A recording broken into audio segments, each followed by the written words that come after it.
নমস্কার, কেমন আছেন সবাই? সঙ্গীতার গল্প কথা নতুন আরও একটি ভিডিওতে সবাইকে স্বাগত। আশা করছি যে যেখান থেকে আমার ভিডিওটা দেখছেন সবাই খুব ভালো আছেন, আমরাও খুব ভালো আছি। আজ সকাল সকাল স্নান পুজো টুজো সমস্ত কিছু কমপ্লিট হয়ে গেছে। আর এদিকে আকাশ ঝমঝমিয়ে চলছে, এখন বৃষ্টি সাদা হয়ে গেছে পুরো পাশটা।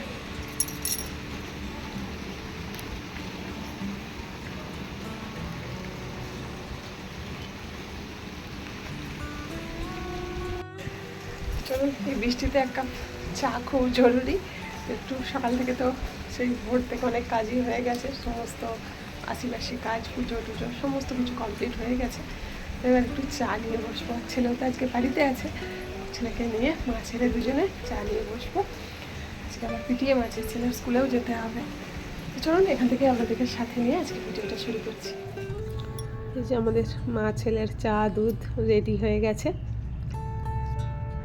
এবার লেগে পড়েছি ঘরের কাজে, কারণ বৃষ্টি হোক যাই হোক ঘরের কাজ তো আর থেমে থাকবে না, ঘরের কাজগুলো করতেই হবে।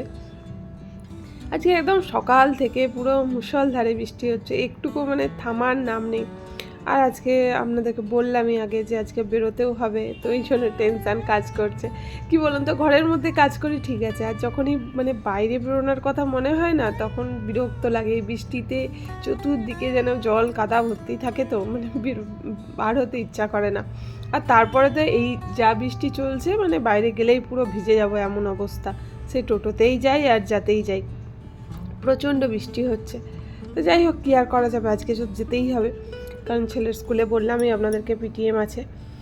আর এই যে এখন সব জামা কাপড়গুলো ব্যালকনিতে মিলে দিচ্ছি, কারণ আজকে তো আর ছাদে যাওয়ার কোনো ব্যাপার নেই, এই ব্যালকনিতেই সমস্ত জামা কাপড়গুলো মিলতে হবে। কালকের জামা কাপড়ও কিছু শুকনো হয়নি, তো আবার তার উপরে আজকে তো মানে কি বলুন তো, বাসিগুলো তো আর ফেলে রাখা যায় না, বাসিগুলো ধুয়ে দিতেই হয়। তারপরে যেদিন কাচরা ফেলার ব্যাপার থাকে সেই জামা কাপড়গুলো হয়ে যায়, তো ওই জন্য আমার সারাদিনে অনেক জামা কাপড় হয়ে যায়। এর আগেও আপনাদেরকে বলেছি। তো এখন এই ব্যালকনিটাতেই ভর্তি করে মিলে দিই, আর যা হয় হবে, কিছু করার নেই, এখন এখানেই জল ঝরুক। তবে কি বলুন তো, বর্ষাকালে তো বৃষ্টি হবেই, বর্ষা মানেই তো বৃষ্টি। তবে এই বর্ষার একটা আনন্দও আছে জানেন, কারণ এই বর্ষাটা শেষ হলেই আসবে শরৎকাল, আমাদের বাঙালিদের সবচেয়ে বড় উৎসব দুর্গা উৎসব। আর দুর্গা উৎসবের সাথে সাথেই ফৌজিবাবুও বাড়ি আসবে, তার একটা আনন্দ আছেই। আর এবারে তো পুজো তাড়াতাড়ি। আর কি জানেন তো, মানে টিভিতেই শুরু হয়ে গেছে মহালয়ের অ্যাড দেয়া, এটা দেখেই যেন না মানে মনটা যেন পুজো পুজো ভাব হয়। তো যেন মনেই হয় সত্যি সত্যি পুজো চলেই এলো, আর মাত্র কটা দিনের অপেক্ষা। তবে দেখবেন জন্মাষ্টমী থেকেই না বেশ মানে পুজোর একটা আভাস পাওয়া যায়, মানে পুজো পুজো গন্ধ ছড়ায় চারিদিকেই। তো জন্মাষ্টমীও এসে গেল, আর হাতে গোনা মাত্র কয়েকটা দিন। তো আর এই রকম বৃষ্টি ওয়েদারে কিভাবে যে কি কেনাকাটা করব, কিভাবে বাইরে যাব, এটাই টেনশান লাগে। এক একটা দিন পার হয়ে যাচ্ছে, কিছুই এখনও সেরকম করে কেনাকাটা হয়ে উঠছে না, জানি না কবে কি করব। এই বৃষ্টি হলে না বাইরে বেরোতে ইচ্ছাও করে না। এই বর্ষায় মানে জল কাদায় চতুর্দিক এত ভিজে যায়, ভালোও লাগে না। তবে হ্যাঁ, এবারে বৃষ্টিটা অনেকটাই কম হয়েছে, আগের বারে যেমন লাগাতার 5-7 দিন ধরে একদম টানা বৃষ্টি হচ্ছিল, তো সেই তুলনায় এবারে অনেকটাই বৃষ্টিটা কম। ভাবছি এবারে সমস্ত কেনাকাটাগুলোও শুরু করতে হবে, দেখি আকাশটা যদি একটু পরিষ্কার কদিনের মধ্যে হয়ে যায় তাহলে কেনাকাটাগুলোও শুরু করে দেবো। আর এই একা হাতে যেহেতু সমস্তটাই করতে হয়, ওই জন্য টেনশান লাগে প্রচুর। তবে আজ বলে না, একা হাতেই সমস্তটা সামলে যাচ্ছি। ছেলের সেই নার্সারি থেকে আজ ক্লাস 12 শেষ হতে চললো, একা হাতেই পুরো স্ট্রাগলটা করেছি, পুরো জার্নিটাই আমি একাই পার করেছি। মানে ফৌজিবাবুর সাথে থেকেছি প্রায় 2 বছর, এখানেই শিলিগুড়িতেই যখন এসেছিলাম। নাহলে পুরোই আমি একা হাতেই পুরো সংসারের দায়িত্ব, ছেলের দায়িত্ব পুরোটাই সামলাতে হয়েছে। তো আর তবে আর কটা দিনের অপেক্ষা, আর বেশি দিন নেই, আমার এই জার্নি শেষ হতে চললো বলতে পারেন। কারণ এরপর তো ওর রাস্তায় হাঁটতে শুরু করবে, কোন লাইনে কি পড়াশোনা করবে না করবে, আর একটু ম্যাচিওরও হয়ে যাবে। তো জানি না হবে কি না, তবে এখনও পর্যন্ত তোর সেই রকম বুদ্ধি শুদ্ধি কিছুই হয় না। জানেনই, দেখেছেন আপনারা, এখনও পর্যন্ত সেই হাত ধরেই আমাকে সমস্তটা করাতে হয় ওকে। সেই টিউশনে যাওয়া বলুন, সমস্ত কাজকর্ম পুরোটাই আমাকেই করে দিতে হয়। তো খারাপ লাগে না, এটা ভালোও লাগে। তবে এই বাঁধন থেকে ছেড়ে গেলে তো একটু কষ্ট তো হবেই, জানি। আবার কি বলুন তো, এখনও পর্যন্ত ওর নিজের জিনিসটাও ও ঠিক মতো করে গুছিয়ে রাখতেও পারে না, আর মানে নিজে বুদ্ধি করে কোনটা ঠিক কোনটা ভুল সেটাও এখনও ঠিক মতো করে করতে পারে না। ভয় লাগে ভাবি, আর তো জানেনই আপনারা, মানে ও খেতে খুবই ভালোবাসে। টেনশান লাগে যখন ওই ভাবি যে এরপর থেকে হয়তো কোথাও ওকে বাইরে পড়ার সূত্রে হয়তো চলে যেতে হবে, তখনটা কি হবে সেটা নিয়ে মাঝে মাঝে বুকটা একটু কেঁপে ওঠে। যাই হোক, মা তো তো একটু মনে হয় এত বছর নিজের হাতে করে মা ছেলেতেই বেশিরভাগ জার্নিটা কাটিয়েছি, সেই জন্য এই কথাগুলো ভাবলে একটু ভয়ও লাগে। তো যাই হোক, এদিকের কথা বলতে বলতে আমার জামা কাপড়গুলো সমস্ত কিছু গুছিয়ে নিলাম। কদিন আগে মানে রোদ্দুর দিয়েছিল, তো এই ছেলের জামা প্যান্টগুলোই সব কাচা ধোয়া করে নিয়েছিলাম।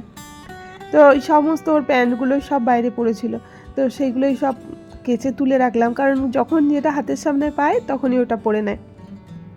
তো ওই জন্য আজকে সব গুছিয়ে একবারে তুলে রাখলাম। আর এই যে এবার ডাইনিংটা একটু পরিষ্কার করে নেব, করে তারপরে যাব কিচেনে, কারণ একটু তাড়াহুড়ো করে আজকে 11:30 নাগাদ বেরোবো স্কুলে।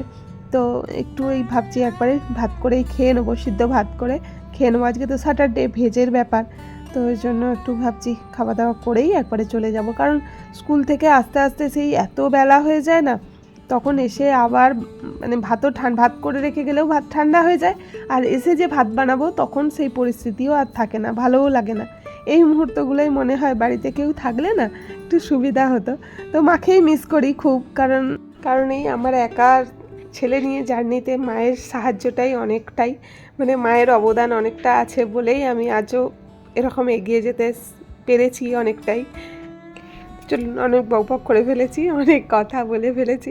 কথা বার হলে না অনেক কথা বলি বেশ মনটাও একটু হালকা হয় আপনাদের সাথে শেয়ার করতে পারলে। তো এদিকের কাজকর্ম হয়ে গেছে, চলুন এবার কিচেনে যাই। বললামই আপনাদেরকে যে আজকে ছেলের স্কুল আছে, তো প্যারেন্টস টিচার মিটিং আছে, তো যেতে হবে, ওই কারণের জন্য তাড়াতাড়ি চলে এসেছি কিচেনে। তো ওই জন্য ভাবলাম আজকে যে একটু ভাতই খেয়ে নেবো, তো টিফিন আর লাঞ্চ দুটোই হয়ে যাবে, কারণ স্কুলে গেলে কখন কি আসবো তো ঠিক থাকে না। যদি অন্য দিন হতো তবু ঠিক ছিল, আর নিরামিষে তো তো মানে ঠান্ডা হয়ে গেলে ভাতটা তো ভালোও লাগবে না, তো ওই জন্য আর এসে করলেও অত আর টাইম অনেক হয়ে যাবে, তো ওই জন্য ঠিক করেছি ভাত খেয়ে দিয়েই যাবো। তো এখানে এই জন্য সমস্ত কিছুটা কেটে ধুয়ে রেডি করে রেখেছি, একটু ঢ্যাঁড়স ভাতে দেবো, কুমড়ো ভাতে দেবো, আর এখানে চালটাও রেডি করে রেখেছি। তো এখন বসিয়ে দেবো। নিরামিষের দিনে না এরকম বেশ ভাত খেতে বেশ ভালোই লাগে। আপনাদেরও কি ভালো লাগে অবশ্যই কমেন্ট করে জানাবেন, আমার তো খুব ভালো লাগে। একটু ঢ্যাঁড়স ভাতে দেবো, একটু মানে আলু ভাতে দেবো না, কুমড়ো ভাতে, একটু ছেলেটার জন্য পোস্ত বানাবো, আর ডাল। এই আজকে আমাদের লাঞ্চ মেনু। মা ছেলে এখন বসে পড়েছি শনিবারের লাঞ্চ নিয়ে। তো এই যে এখন ঢ্যাঁড়স ভাতে, এদিকে কুমড়ো ভাতেটা কাঁচা লঙ্কা আর সর্ষের তেল দিয়েই মাখাবো, আর এদিকে ছেলের জন্য মুগের ডাল আছে আর একটু পোস্ত। তো এই দিয়েই আজকে আমাদের লাঞ্চটা কমপ্লিট করব। আমার তো এই ভাত দিয়েই হয়ে যাবে, আর কিছু লাগবে না, কারণ সকালবেলা না অত কিছু খাওয়াও যায় না। নিরামিষের দিনে দেখবেন এই ভাতে হলেই বেশ ভালো খাওয়া হয়ে যায়, গরম ভাত থাকলে আর কিছু চাই না। চলুন লাঞ্চটা করে নিই। রেডি হয়ে গেছে, এখন বাইরেও বৃষ্টি শুরু হয়ে গেছে, আমার ছেলে যাচ্ছে, কীরকম পুরো গোটা ঝমঝমিয়ে পুরো বৃষ্টি নামলো। চলো যাই।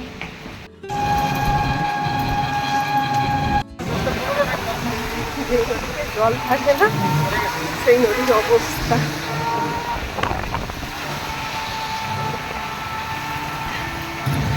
বৃষ্টিটাও এখন কম হয়েছে, আর স্কুলের কাজও কমপ্লিট হয়ে গেছে। চলুন বাড়ি গিয়ে কথা হচ্ছে। বাড়ি ফিরলাম, ঘড়ির কাঁটায় এখন 2টোর মতো আসতে যায়। তো এই স্কুল থেকে বাড়ি ফিরলাম, বৃষ্টিটা যা হোক থেমে গেছে এখন।